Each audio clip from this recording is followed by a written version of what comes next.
बोल श्री जुगल जोड़ी महाराज की जय। बोल बांके बिहारी लाल की जय। बोल साचे दरबार की जय।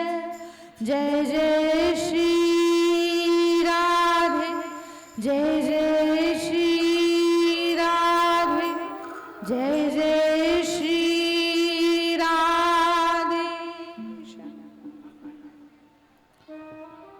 ओम अखंड मंडलाकारं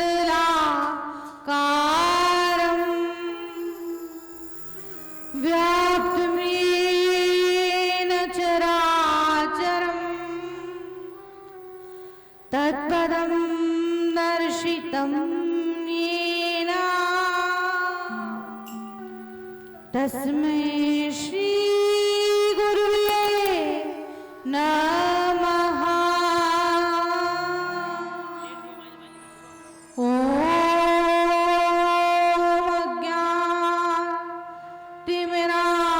अज्ञानतिमिरान्धस्य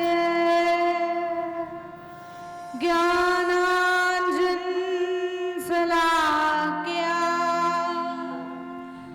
चक्षुरुन्मीलितं येन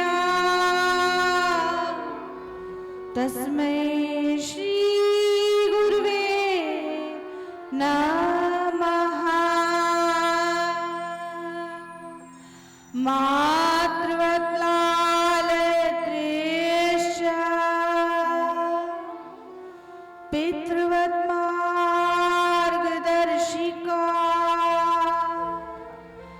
नमो गुरुसत्तायै श्रद्धा प्रज्ञायुता च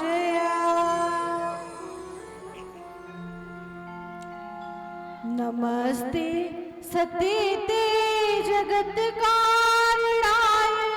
नमस्ते चिते सर्वलोकाश्रयाय नमस्ते सतीते जगत्कारणाय नमस्ते चिते सर्वलोकाश्रयाय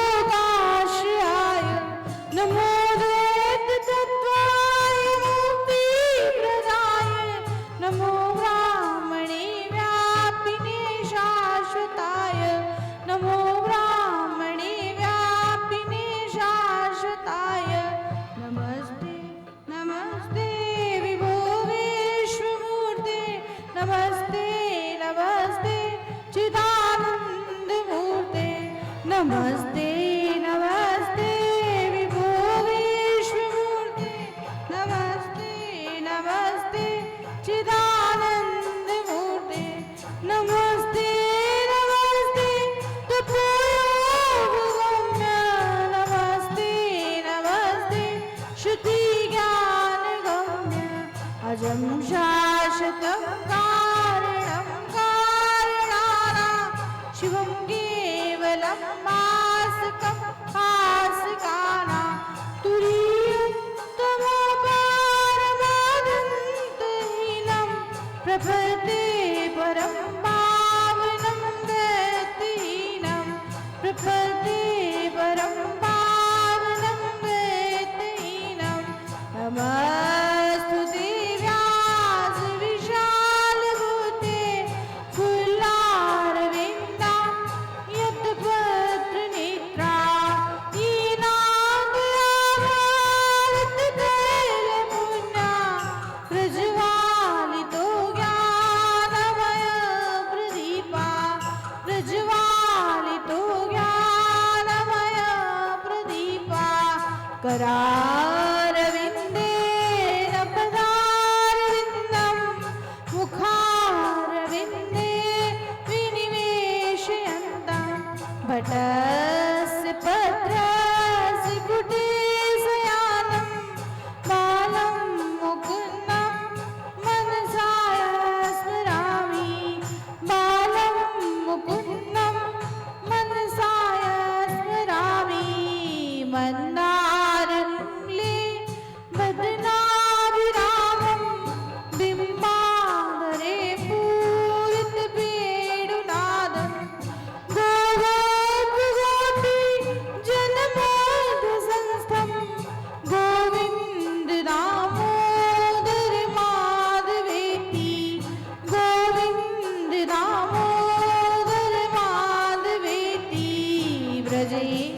वसन्तं नवनीतचौरं गोपाङ्गनानां च यदुकूलचौरम् अनेकजन्मार्जितपापचौरं चौराग्रगण्यं पुरुषं नमामि चौराग्रगण्यं पुरुषं नमामि। बोले सच्चिदानंद भगवान की। प्रथम गुरु को वंदना, दूजा करूं गणेश, तीजो मात सरस्वती, मेरे कंठ करो परवेश। तीजो मात सरस्वती, मेरे हृदय करो परवेश।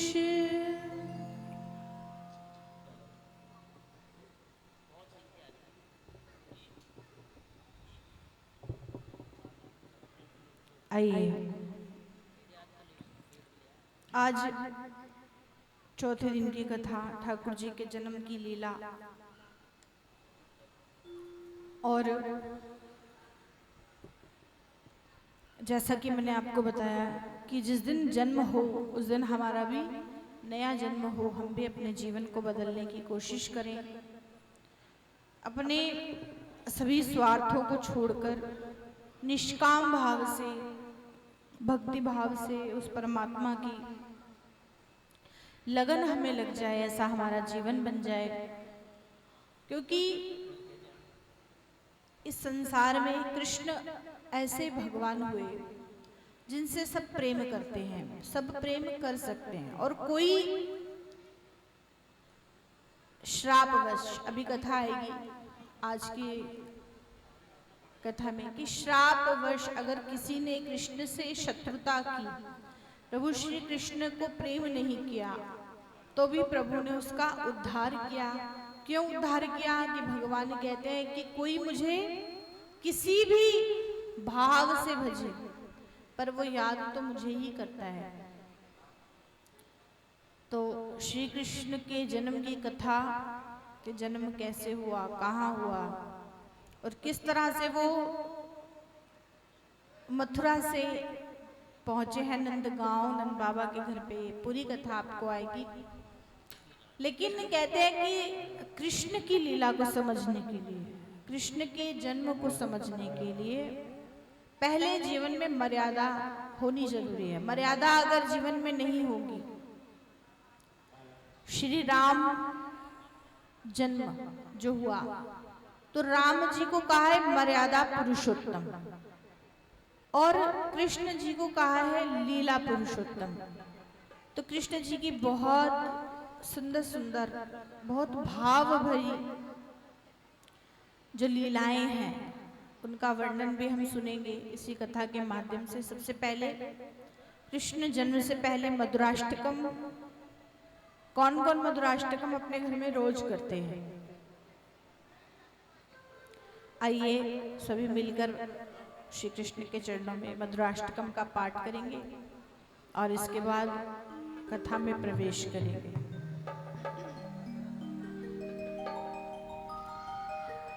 अधरम मधुरम वदनम मधुरम, अधरम मधुरम वदनम मधुरम, नयनम मधुरम हसितम मधुरम, मधुरम मधुरम वदनम मधुरम, नयनम मधुरम हसितम मधुरम, हिररम मधुरम गगनम मधुरम, मधुराधिपतेरखिलं मधुरम, वचनं मधुरं चलितं मधुरं, वसनं मधुरं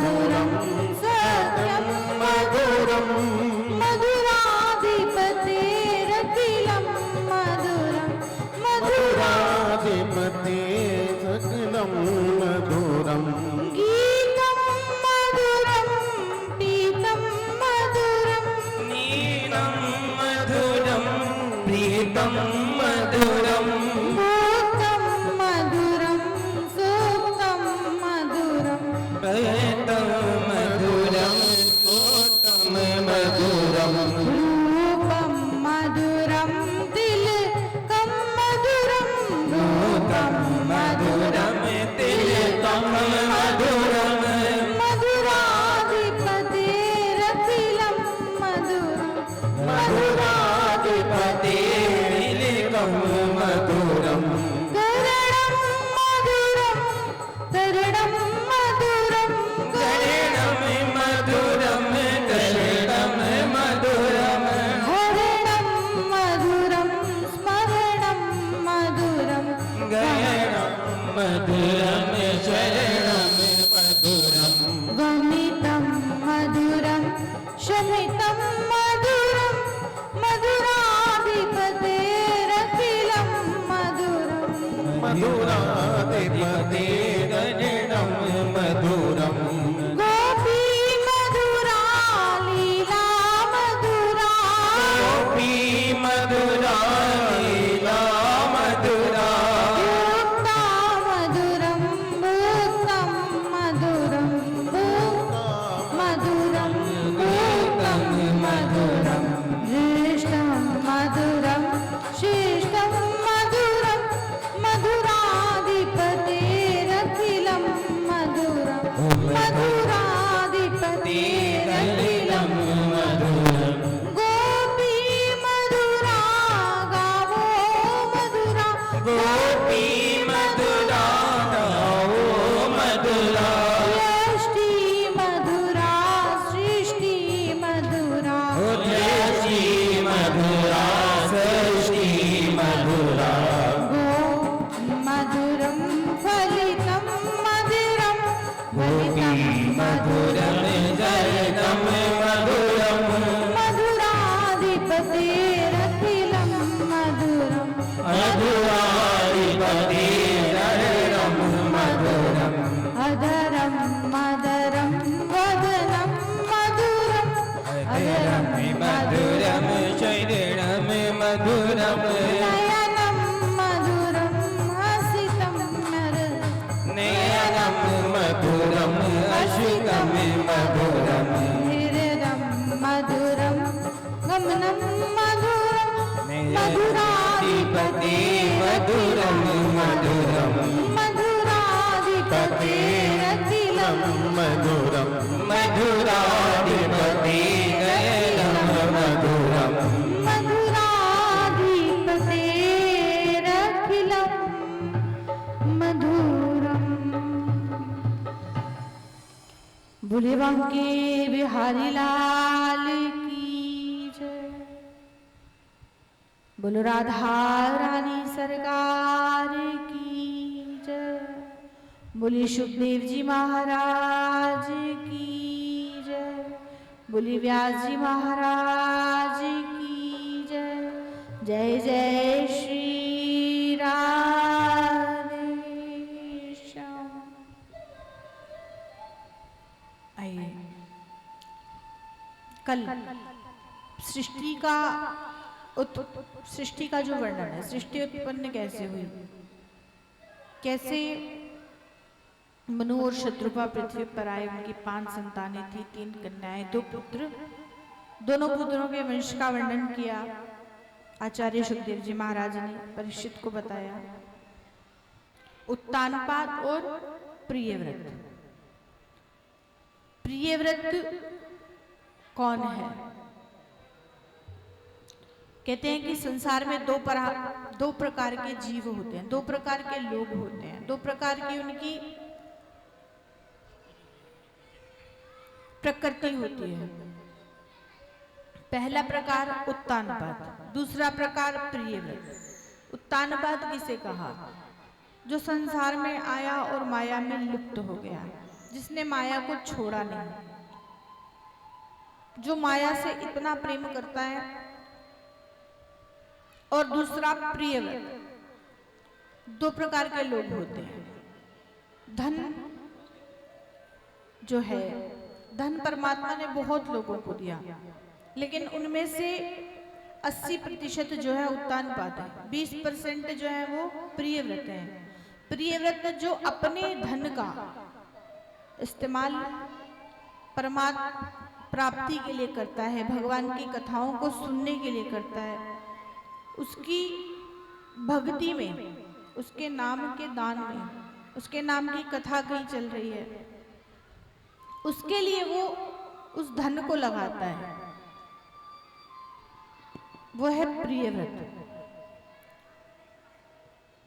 प्रिय माने जो सबको अच्छा लगे, जो सबको प्रिय हो। व्रत माने रत हो जाना, जो अच्छे व्रत में रत हो जाए उसे कहते हैं प्रिय व्रत। तो प्रिय व्रत ने 100 साल तक राज्य किया था और उसके बाद उन्होंने अपना राज्य अपने पुत्र को दे दिया था और वहां से चले गए थे। क्षितिजल पावक गगन समीरा, पंचभूतिये रचा शरीर। शरीर मिला था, ये मनुष्य का जो शरीर मिला हमें, क्यों मिला?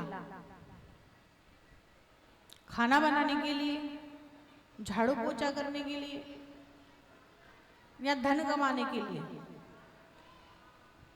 ये शरीर हमें मिला परमात्मा को प्राप्त करने के लिए, भगवान की भक्ति के लिए।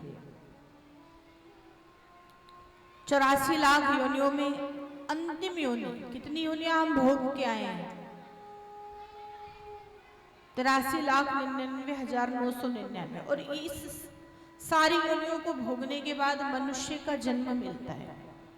क्यों मिलता है? कि परमात्मा हम पे कृपा करते हैं कि एक अवसर तुम्हें देता हूं और इस अवसर में तुम्हें क्या करना है?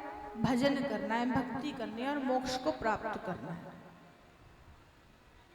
गोपियों ने जीवित ही मोक्ष को प्राप्त किया। मोक्ष क्या है? मोक्ष है जिसे ना जन्म से और ना मरण से, जिससे भय ना हो, उसे मोक्ष कहते हैं।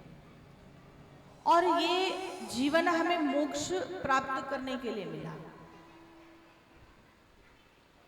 और मोक्ष अगर आप नहीं चाहते, अगर आप चाहते हैं कि पृथ्वी लोक पर दोबारा आए, तो ऐसा अपना जीवन बना ले कि दोबारा जब हमें जन्म मिले तो मनुष्य का ही जन्म मिले। कौन सा जन्म मिले? अगर आप अगले जन्म में कोई जानवर बन गए और आपको अपना पुराना जन्म भी याद रहा कि पिछले जन्म में मैं मनुष्य थी या था, और अगले जन्म में आप जानवर हो, तो आपको दुख होगा ना अपने कर्मों पे? होगा या नहीं होगा? होगा ना। तो ऐसा दुख ना हो कि अगर हमें अगला जन्म मिले और हम संसार में आए और जीव जंतु बनकर ना आए, और अगर बनकर आए तो हमें दुख ना हो। ऐसा जीवन हमें दोबारा मिले कि हम मनुष्य बनकर ही आए। क्योंकि कहते हैं कि हमारे पूज्य श्री महाराज जी कहते थे कि जैसे दर्जी है, दर्जी जब सिलाई करता है कपड़े की, आधा कपड़ा उसने सिल लिया और आधा उसका बाकी रह गया, तो जब वो सो गया, उसको नींद आ गई, और जब वो उठेगा तो वो शुरू से सिलना शुरू करेगा या वहीं से सिलना शुरू करेगा? वहीं से ही शुरू करेगा ना, दोबारा तो नहीं सिलेगा। ऐसे ही मनुष्य जन्म है। हम इससे क्या करने के लिए आए हैं? संवारने के लिए। सिलना मतलब संवारना। तो इतनी भक्ति कर लो कि जब आप दोबारा जन्म ले, संसार में जब दोबारा आए, तो आपकी भक्ति वहीं से शुरू हो। स्कूल में या किसी भी प्रकार की शिक्षा आप प्राप्त करते हैं तो वो पढ़ाई हमें दोबारा दूसरे जन्म में शुरू से करनी पड़ती है। लेकिन परमात्मा की जो भक्ति है, भगवान की जो भक्ति है, वो दोबारा से शुरू नहीं करनी पड़ती। जहां से आप अंत में छोड़ोगे वहीं से आपकी अगले जन्म में स्टार्ट हो जाएगी। क्योंकि रामचरितमानस में भी लिखा है कि हमें हरि की चर्चा का आनंद कब आता है और आनंद नहीं कब आता है। कुछ लोग तो बड़े भाग भाग के कथा में आते हैं कि चलो हम कथा सुनेंगे, चलो हम कीर्तन में बैठेंगे, चलो हम सत्संग सुनेंगे। लेकिन कुछ लोग ऐसे भी हैं जिनका मन नहीं करता घर से निकलने को। तो तुलसीदास जी ने कहा कि तुलसी पिछले पाप से हरि चर्चा न सुहाए। पिछले जन्म के हमारे जो पाप हैं, जैसे ज्वर के जोर में भोजन की, ज्वर यानी कि बुखार, तो हमें किस चीज का बुखार चढ़ा है? माया का बुखार चढ़ा है हमें। उस बुखार को उतारने के लिए ही हरि की चर्चा सुननी चाहिए। कहते हैं कि जब हम कानों से भगवान के नाम की चर्चा सुनते हैं, जैसे किसी इंसान से, किसी व्यक्ति से आप नहीं मिले लेकिन उसके बारे में सुना, उसके नाम को सुना। देवहूति ने कर्दम मुनि के बारे में सुना था और उनसे अनुराग हो गया। ऐसे ही हम भगवान को देख तो नहीं सकते, देख नहीं सकते हम भगवान को, लेकिन हम भगवान की लीलाओं को, कथाओं को सुनकर उनसे प्रेम तो कर सकते हैं ना। तो हमें क्या करना है? हमें करना है भगवान से प्रेम। और वो होगा कब?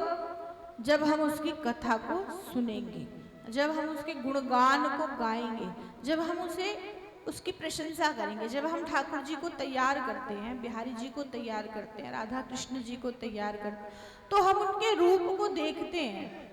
और जब हम उनके रूप को देखते हैं तो हम कहते हैं कि आज मेरे कान्हा कितने सुंदर लग रहे हैं। वो भाव मन में आता है कि कहीं आज इनको नजर ना लग जाए। माँ का भाव, मातृ भाव। और कई माताओं को मैंने देखा है